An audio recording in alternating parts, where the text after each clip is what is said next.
ರೇಣುಕಾಸ್ವಾಮಿಯನ್ನ ಚಿತ್ರಹಿಂಸೆ ಕೊಟ್ಟು ಕೊಂದ ಪ್ರಕರಣದಲ್ಲಿ ಸದ್ಯಕ್ಕೆ ಆರೋಪಿಯಾಗಿರುವಂತಹ ದರ್ಶನ್ಗೆ ಐಟಿ ವಿಚಾರಣೆಯ ಬಿಸಿ ತಟ್ತಾರೆ. ಬಳ್ಳಾರಿ ಜೈಲಿನಲ್ಲಿ ದರ್ಶನ್ಗೆ ಐಟಿ ಶಾಕ್. ಬಳ್ಳಾರಿ ಜೈಲಿಗೆ ಐಟಿ ಅಧಿಕಾರಿಗಳ ತಂಡ ಈಗಾಗಲೇ ಆಗಮಿಸಿದೆ. ರೇಣುಕಾಸ್ವಾಮಿ ಕೊಲೆಯ ಬಳಿಕ ನಡೆದಂತಹ ಹಣದ ವಹಿವಾಟಿನ ಬಗ್ಗೆ ವಿಚಾರಣೆಯನ್ನು ನಡೆಸಲಿಕ್ಕಿದ್ದಾರೆ. ದರ್ಶನ್ ಸುದೀರ್ಘ ವಿಚಾರಣೆಗೆ ಜೈಲರ್ ಕೊಠಡಿಯಲ್ಲಿ ಸಿದ್ಧತೆಗಳು ಕೂಡ ಆಗ್ತಾ ಇದೆ. ಬೆಂಗಳೂರಿನಿಂದ ಬಳ್ಳಾರಿ ಜೈಲಿಗೆ ಐಟಿ ಅಧಿಕಾರಿಗಳ ಆಗಮನ ಆಗಿದೆ. ಇನ್ನು ನೀವು ನೋಡ್ತಾ ಇರುವಂತಹ ದೃಶ್ಯ, ದರ್ಶನ್ರನ್ನ ಐಟಿ ಅಧಿಕಾರಿಗಳು ವಿಚಾರಣೆಗೆ ಎದುರಿಸೋಕು ಮುಂಚೆ ಕರ್ಕೊಂಡು ಬರ್ತಾ ಇರುವಂತಹ ದೃಶ್ಯ. ನಗ್ನಗ್ತಾ ಸ್ಮೈಲ್ ಮಾಡ್ಕೊಂಡೇ ಬರ್ತಾ ಇದ್ದಾರೆ. ಸದ್ಯಕ್ಕೆ ನಿನ್ನೆ ಅಷ್ಟೇ ಅವರ ವಕೀಲರು ಬಂದು ಐಟಿ ಅಧಿಕಾರಿಗಳು ಕೇಳೋ ಪ್ರಶ್ನೆಗೆ ಹೆಂಗ್ ಉತ್ತರ ಕೊಡಬೇಕು ಅನ್ನೋ ಕೆಲವೊಂದಷ್ಟು ಸಲಹೆಗಳನ್ನ ಕೂಡ ಒಂದು ಅರ್ಧ ಗಂಟೆಗಳ ಕಾಲ ಕೊಟ್ಟಿದ್ರು ಅವರಿಗೆ. ಇವತ್ತು ಐಟಿ ಅಧಿಕಾರಿಗಳು ಯಾವ ರೀತಿ ಪ್ರಶ್ನೆ ಕೇಳ್ತಾರೆ ಅಂತ, ಪ್ರಮುಖವಾಗಿ ಹಣದ ಮೂಲ ಯಾವುದು ಅನ್ನೋದನ್ನ ಕೆದಕ್ತಾರೆ. ಒಂದು. ಎರಡನೇದು, ಅಷ್ಟೊಂದು ಪ್ರಮಾಣದ ಕ್ಯಾಶ್ ಫ್ಲೋ ಎಲ್ಲಿಂದ ಬಂತು, ಯಾರ್ಯಾರು ಯಾವ್ಯಾವ ಉದ್ದೇಶಕ್ಕೆ ಹಣ ಕೊಟ್ಟರು, ಮತ್ತೆ ಟ್ಯಾಕ್ಸ್ ಇವೇಡ್ ಆಗಿದೆಯಾ ಇಲ್ಲಿ, ಅಂದ್ರೆ ಟ್ಯಾಕ್ಸ್ ಅನ್ನ ತಪ್ಪಿಸುವಂತಹ ಕೆಲಸ, ವಂಚಿಸುವಂತಹ ಕೆಲಸ ಇಲ್ಲಾಗಿದೆಯಾ ಅನ್ನೋದನ್ನ ಕೂಡ ಕಂಡುಕೊಳ್ತಾರೆ. ಹಣ ಕೊಟ್ಟವರಿಗೂ ಕೂಡ ಈಗ ಸಂಕಷ್ಟ ಎದುರಾಗುತ್ತೆ. ಮೊದಲನೇದಾಗಿ ದರ್ಶನ್ರಿಂದ ಮಾಹಿತಿಯನ್ನು ಪ್ರಾಥಮಿಕವಾಗಿ ಪಡೆದುಕೊಳ್ತಾರೆ. ಐಟಿ ವಿಚಾರಣೆಗೆ ಕರ್ಕೊಂಡು ಬರುವಂತಹ ಸಂದರ್ಭದಲ್ಲಿ ದರ್ಶನ್ ಹಾವಭಾವ ನೋಡ್ತಾ ಇದ್ರೆ ಬಹಳ ಕೂಲ್ ಆಗಿ ಇದ್ದಂಗೆ ಕಾಣಿಸ್ತಾ ಇದೆ. ಸ್ಮೈಲ್ ಮಾಡ್ತಾ ಮುಂದಕ್ಕೆ ಬರ್ತಾ ಇದ್ದಾರೆ. ಕೊಲೆ ಆರೋಪಿ ದರ್ಶನ್ಗೆ ಈಗ ಐಟಿ ವಿಚಾರಣೆಯ ಬಿಸಿ ತಟ್ಟಲಿಕ್ಕಿದೆ.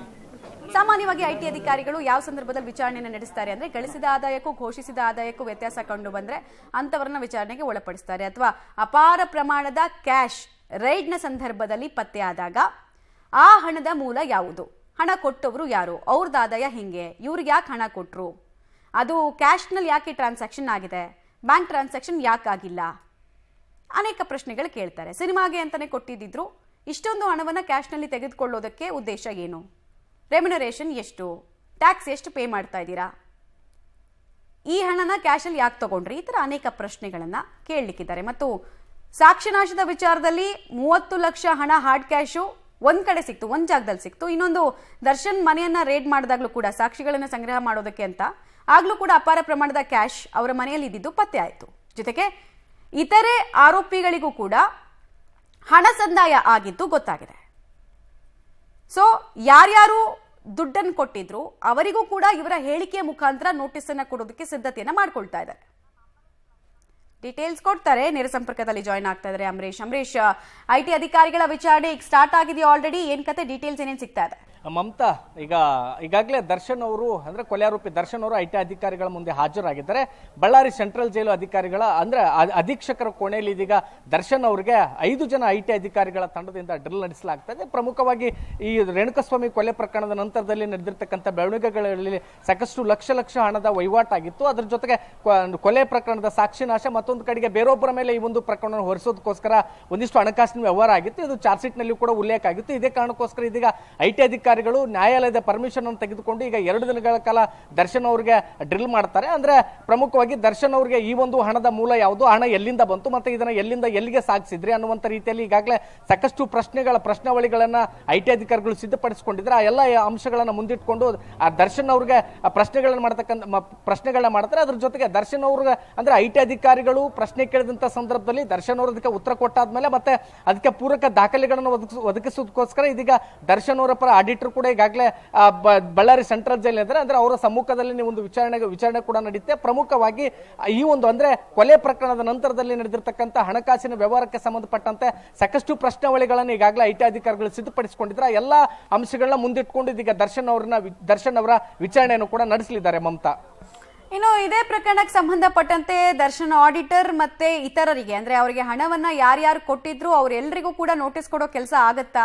ಇವತ್ತಿನ ವಿಚಾರಣೆ ಎಷ್ಟು ತನಕ ಸಾಗಬಹುದು? ಇವತ್ತು ಮತ್ತು ನಾಳೆ ಸುದೀರ್ಘ ವಿಚಾರಣೆಗೆ ಯಾವ ರೀತಿ ಸಿದ್ಧತೆಯನ್ನ ಐಟಿ ಅಧಿಕಾರಿಗಳು ಮಾಡ್ಕೊಂಡಿದ್ದಾರೆ? ಟೋಟಲ್ ಎಷ್ಟು ಜನ ಬಂದಿದ್ದಾರೆ ಅಂತ ಇವ್ರನ್ನ ವಿಚಾರಣೆ ನಡೆಸೋದಕ್ಕೆ ಅಂಬರೀಶ್? ಮಮತಾ, 11:38 ಬೆಂಗಳೂರಿನಿಂದ 5 ಐಟಿ ಅಧಿಕಾರಿಗಳ ತಂಡ ಇದೀಗ ಬಳ್ಳಾರಿ ಸೆಂಟ್ರಲ್ ಜೈಲಿಗೆ ಬಂದಿದೆ.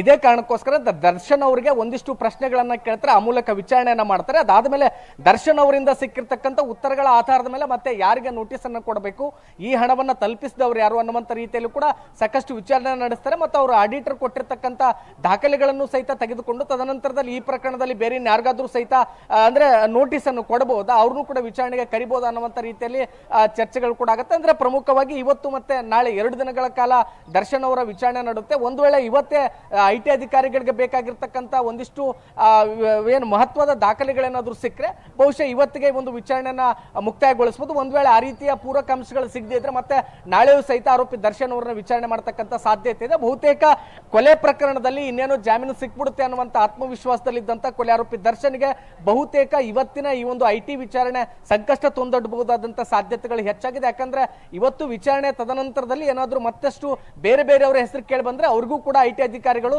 ನೋಟಿಸ್ ಕೊಡಬಹುದಾದಂತ ಸಾಧ್ಯತೆಗಳಿದೆ. ಮಮತಾ, ಧನ್ಯವಾದ ಅಂಬರೀಶ್ ತಮ್ಮೆಲ್ಲ ಮಾಹಿತಿಗಾಗಿ. ಸದ್ಯಕ್ಕೆ ದರ್ಶನ್ರನ್ನ ಕರ್ಕೊಂಡು ಬರುವಂತಹ ಸಂದರ್ಭ ಬಾಡಿ ಲ್ಯಾಂಗ್ವೇಜ್ ನೋಡ್ತಾ ಇದ್ರೆ ಅಷ್ಟೊಂದು ತಲೆಬಿಸಿ ಆಗಿಲ್ಲ ಅನ್ನೋ ರೀತಿನಲ್ಲಿ ಬರ್ತಾ ಇದ್ದಾರೆ, ಸ್ಮೈಲ್ ಮಾಡ್ಕೊಂಡು ಬರ್ತಾ ಇದ್ದಾರೆ. ಯೂಶಲಿ ಈ ಕೊಲೆ ಕೇಸ್ನ ಇಂಟ್ರಾಗೇಷನ್ ಸಂದರ್ಭದಲ್ಲಿ ಅವ್ರನ್ನ ಕಸ್ಟಡಿಗೆ ಕರ್ಕೊಂಡು ಹೋಗುವಂತ ಸಂದರ್ಭ ಇರ್ಬೋದು ಅಥವಾ ಮೆಡಿಕಲ್ ಟೆಸ್ಟ್ಗೆ ಒಳಪಡಿಸೋ ಸಂದರ್ಭದಲ್ಲಿ ತೀರಾ ಟೆನ್ಷನ್ ಅಲ್ಲಿ ಕಾಣಿಸ್ತಾ ಇದ್ರು. ಬಟ್ ಐಟಿ ವಿಚಾರಣೆನ ಎದುರಿಸೋದಕ್ಕೆ ಸಿದ್ಧತೆಯನ್ನ ಮಾಡ್ಕೊಂಡಂಗಿದೆ.